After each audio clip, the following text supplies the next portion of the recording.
सत्संग शिव पुराण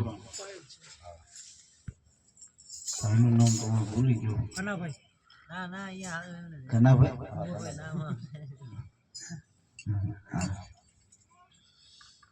શિવ પુરાણ અહીંયા ચાલુ વાંચવાનું, એમાં સત્સંગ રાખ્યો.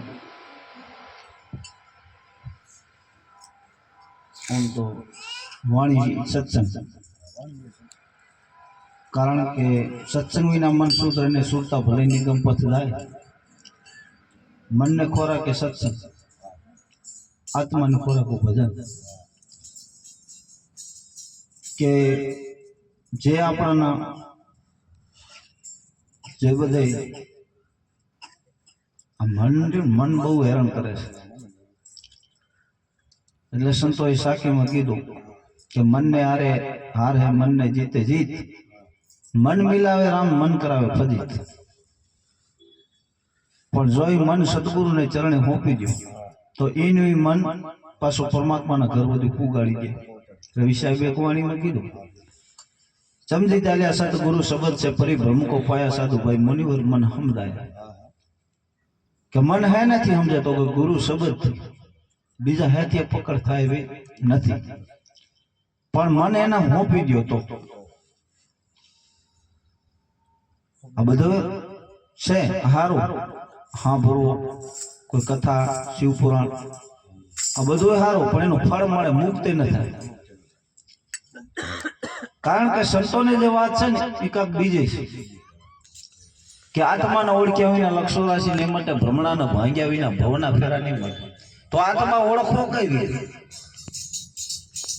કે આત્મા ઓળખવા માટે કોઈક સંતોને શરણાગતો પકડવું પડશે, અને તો જ આત્મા ઓળખાશે, અને તે ઓળખાય એવો નથી. શિવપુરાણમાં એ જ વાત આવતો હોય, પણ આપણે જો ગુરુનો ભેદ હોય તો આ વાત સમજાય ને સમજાય નહીં. હવે શિવ પોતે ધ્યાન ધરતા હતા, કેનું ધ્યાન ધરતા હતા? કારણ કે શિવને ગુરુ હતા, શિવને ગુરુ હતા, અને ગુરુનું જે કીધું હતું એ વચનનું ધ્યાન ધરતા હતા. એટલે ગુરુનું પદ ઊંચું છે, ગુરુ પદ ઊંચું છે. ધીરે લાખા ગુરુજીના પદને કોઈ પાર ન પાવે. આ તો શિવને ઉમિયા વખાણે. ધીરે લાખા મોટા મુનિવર એની આશા કરે નાવે. આ તો અનુભવી ઉર્મલ આવે.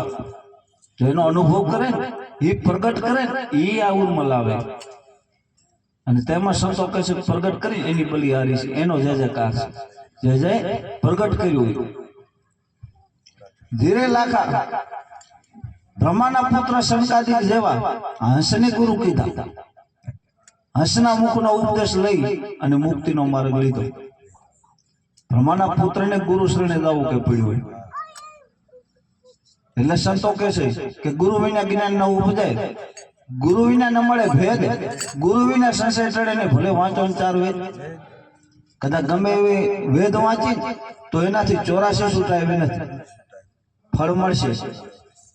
અને ગુરુ તમારી 84 છોડાવી નાખે. 84 કદાચ ગમે એટલા કર્મ કર્યો હોય ને તો ગુરુ છોડાવી દે. જેસલ જાડેજા કેટલા કર્મ કર્યો તો છોડાવી દીધા. એમ સંતો કહે છે કે આ ગુરુ વિના સમજાય એવી વાત નથી. એટલે સંતો કબીર સાહેબ દેવાને એમ કેવું પડ્યું, કબીર વાણી અટપટ લીખી ન જાય ઝટપટ, લીખી જાય ઝટપટ તો આ બધી મટાવે છે ખટપટ, ન કે મટાવી નથી.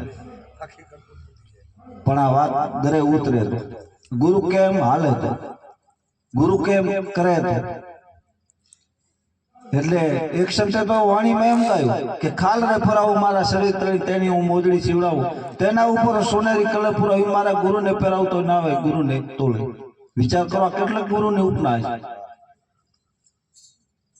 હે આદિ અનાદિનો જૂનો ધર્મ છે, કે આજકાલનો નથી. જૂનો ધર્મ લ્યો જાણી સંતો મારા, જૂનો ધર્મ લ્યો તો જાણી. જૂનો ધર્મ છે આદિ અનાદિનો. પછી આ પૃથ્વી મંડળ કઈ નતું તો હતો, કઈ નહીં હોય તો રહેશે. આ ધર્મને વાત કરી.